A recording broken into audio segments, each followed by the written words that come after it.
मेरे प्यारे बच्चों, आज के इस ऑनलाइन पढ़ाई तुम्हारे द्वार कार्यक्रम में सम्मिलित होने वाले सभी छात्र छात्राओं का स्वागत है। आज हम कक्षा 5वीं विषय पर्यावरण पाठ 4 या अध्याय 4 राष्ट्रीय प्रतीक इसके बारे में पढ़ेंगे। राष्ट्र से आप लोग तो समझते हैं, जानते ही हैं। अब प्रतीक का मतलब होता है पहचान। राष्ट्रीय मतलब हो गया हमारा राष्ट्र, और राष्ट्र के प्रतीक के बारे में हम पढ़ेंगे। तो ठीक है बच्चों, अब हम पाठ पढ़ना शुरू करते हैं। हमारे देश के विभिन्न धर्म, जातियाँ और भाषाओं और सबके पहनावे के लोग यहाँ रहते हैं, है ना। इतना फर्क होते हुए हमारे देश का राष्ट्रीय प्रतीक एक है। जैसे राष्ट्रध्वज, राष्ट्र चिन्ह, राष्ट्रगान, राष्ट्रगीत, राष्ट्रीय पशु पक्षी एवं पुष्प आदि, ये सभी चीज़ में समानता है। राष्ट्रीय प्रतीक उस राष्ट्र विशेष की पहचान है जो मूल्यों और आदर्शों को प्रदर्शित करता है। ये प्रतीक पूरे देश को एक सूत्र में बांधे रखता है। राष्ट्रध्वज के बारे में हम पढ़ेंगे। पहला है, हमारे देश के राष्ट्रध्वज में 3 रंग हैं, इसलिए इसे तिरंगा कहते हैं। यह हमारे देश के राष्ट्रीय गौरव का प्रतीक है। यहाँ पर हम तिरंगा का जो चित्र देख रहे हैं, ये हमारे देश का गौरव है ये।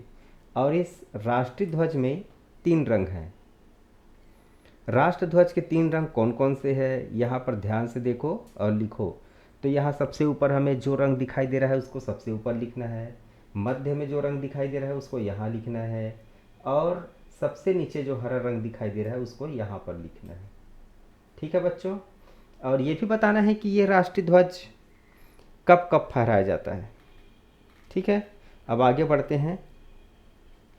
राष्ट्रध्वज में 3 रंग हैं, और तीनों रंग अलग अलग भावनाओं को व्यक्त करता है। जैसे हम देखते हैं कि रंग जो केसरिया है वो साहस और त्याग का प्रतीक है। ठीक है बच्चों। सफ़ेद रंग सत्य और शांति का प्रतीक है। हरा रंग विश्वास और समृद्धि का प्रतीक है। ठीक है बच्चों, इसके बाद हम आगे बढ़ते हैं।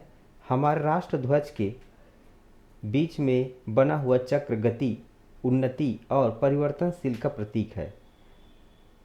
ठीक है, इसका जो राष्ट्र ध्वज है यहाँ पर बना हुआ है, ये गोल जिसमें 24 चक्र हैं। अब इस चक्र को मैं यहाँ पर दिखाता हूँ। ये चक्र जो दिखाई दे रहा है, इसको अगर ध्यान से गिनेंगे तो यहाँ पर 24 तीलियाँ बनी हुई है। राष्ट्र ध्वज में कितनी तीलियाँ हैं गिन कर लिखो। तो यहाँ पर इस तीलियों को गिन के जब लिखोगे ना तो समझ जाओगे कि इसमें कितनी तीलियाँ हैं। 24 तीलियाँ हैं, ये यहाँ पर लिखना है। राष्ट्र ध्वज का आकार कैसा होता है, अब इसके आकार के बारे में है। इसका आकार होता है, क्या होता है इसका आकार, उसको लिखना है। राष्ट्र ध्वज में ऊपर की पट्टी किस रंग की होती है। अब राष्ट्र ध्वज को देखो, ऊपर की पट्टी कौन सी रंग की है, ये यहाँ पर केसरिया रंग दिख रहा है, तो यहाँ पर लिखना है केसरिया रंग। ठीक है, अब आगे बढ़ते हैं। जब तुम्हारे स्कूल में राष्ट्र ध्वज फहराया जाता है तो किन बातों का ध्यान रखते हैं। पहले बात, राष्ट्र ध्वज जब फहराते हैं तो सम्मान में सावधान के साथ खड़े होते हैं। दूसरा बात, जब राष्ट्र ध्वज फहराया जाता है तो राष्ट्र गीत, राष्ट्रगान, ये सब गाया जाता है जिससे इसको सम्मान होता है, और उसके बाद इसे सलामी दिया जाता है। ये तीनों चीज़ें हैं। ठीक है बच्चों, अब आगे बढ़ते हैं कि यहाँ पर हमारे राष्ट्र चिन्ह दिखाई दे रहा है। ये राष्ट्र चिन्ह है, ये देखिए यहाँ पर जो दिखाई दे रहा है क्या है, राष्ट्र चिन्ह। इस राष्ट्र चिन्ह में खास बात क्या है, इस चित्र को ध्यान से देखो। ये राष्ट्र चिन्ह जो है ये सारनाथ में स्थित अशोक सम्राट द्वारा निर्मित स्तंभ के शीर्ष से लिया गया है, इनके ऊपर भाग से लिया गया है। इसके नीचे में सत्यमेव लिखा हुआ है, जिसका अर्थ है सत्य की हमेशा जीत होती है। समझ गए बच्चों, सत्यमेव जयते यहाँ पर लिखा हुआ है, इसका मतलब होता है सत्य की हमेशा जीत होती है। ठीक, अब हम आगे बढ़ते हैं। राष्ट्र चिन्ह में कितने सिंह हैं, अब इसमें गौर से देखो।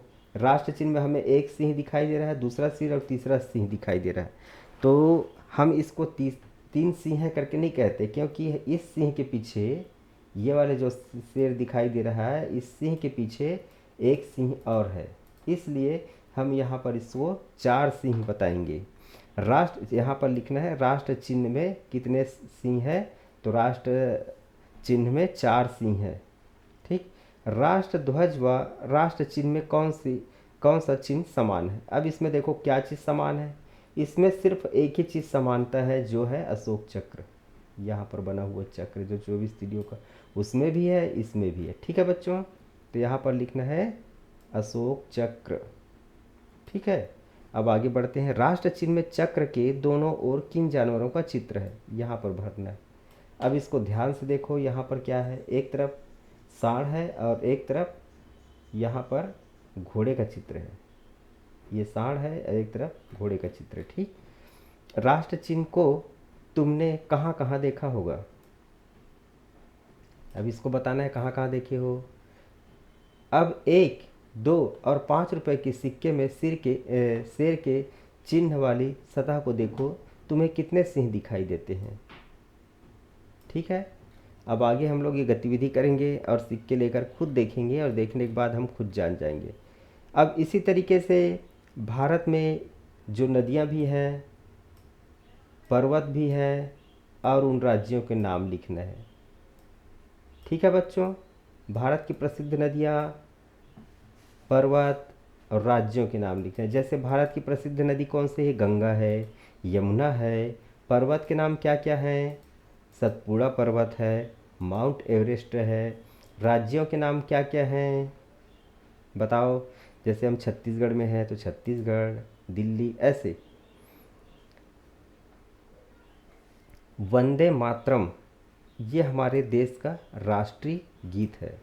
अब राष्ट्रीय गान और राष्ट्रीय गीत दोनों अलग अलग चीज़ है। जैसे राष्ट्रीय गान उसे कहते हैं जो जन गण मन है, और राष्ट्रगीत है वंदे मातरम, जो हमारे देश का राष्ट्रगीत है। इस गीत की पंक्तियाँ जो है वो बंकिम चंद्र चटर्जी के द्वारा रचित आनंद मठ नामक पुस्तक से ली गई है। आज़ादी की लड़ाई के समय इस गीत ने सभी भारतवासियों को देशभक्ति एवं स्वतंत्रता की भावना जगाया था। ठीक है बच्चों, इसलिए यह ऐतिहासिक और हमारे देश का राष्ट्र गीत बना। ठीक है, अब आगे बढ़ते हैं। राष्ट्रीय पशु, हमारे देश का राष्ट्रीय पशु क्या है। बाघ हमारा राष्ट्रीय पशु है। यह ताकत और स्फूर्ति का प्रतीक है। पुराने समय में हमारे देश में बाघ बहुत पाए जाते थे, किंतु अब इनकी संख्या कम हो गई है। यहाँ पर बाघ दिखाई दे रहा है, देखिए। चलो आगे बढ़ते हैं। बाघों को बचाने के लिए भारत सरकार ने कौन कौन सी योजना शुरू की है। ठीक है, इन योजनाओं के बारे में यहाँ पर लिखना है। चलो आगे बढ़ते हैं बच्चों। राष्ट्रीय पक्षी, राष्ट्रीय पक्षी की ओर आगे बढ़ते हैं। मोर हमारे देश का राष्ट्रीय पक्षी है। यह अपने रंग बिरंगे पंखों के कारण प्रसिद्ध है। मोर के बारे में और क्या क्या जानकारी जानते हो, ये सब चीज़ें आप लोगों को एकत्र करनी है और यहाँ पर भरनी है। ठीक है बच्चों, अब हम आगे बढ़ते हैं और इस पाठ को यहीं पर समाप्त करते हैं। कुछ चीज़ों की जानकारियाँ जो है आप लोगों को स्वयं इकट्ठा करना है। तो आज के ऑनलाइन कार्यक्रम में सभी सम्मिलित होने वाले बच्चों का बहुत बहुत धन्यवाद।